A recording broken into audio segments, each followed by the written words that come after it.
بسم الله الحمد لله والصلاة والسلام على رسول الله.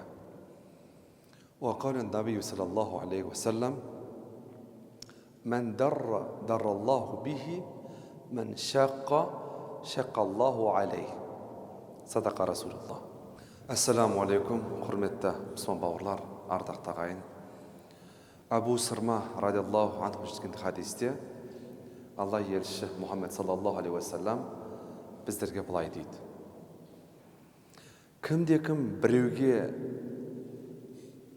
зиян тигізсе, Алла тағала оны өзін зиянға ұшыратады. Ал кімде-кім біреуге қиыншылық тудыртса, Алла тағала оның өзін қиындыққа ұшыратады дейді. Біреуге ор қазба, орға өзің түсесің деген.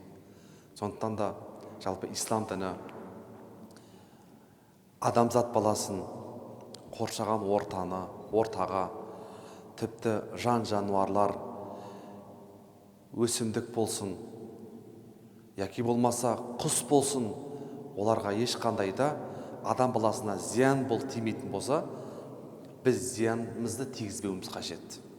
Өйткені исламда адам баласының ар намысына, мал мүлкіне ешқашан не алмауымыз керек, зиян тигізбеуіміз керек. Мүмин кісі өзге мұсылман бауырына, оның ар намысына, оның мал мүлкіне тілімен және ісімен зиян тигізбейді деген. Сондықтан да Алла тағала баршамызды өзіне лайықты құл, пайғамбар саллаллаху алейхи вассаламға лайықты үмбет болуды нәсіп етсін. Уахиру дағуана анил хамдулиллах.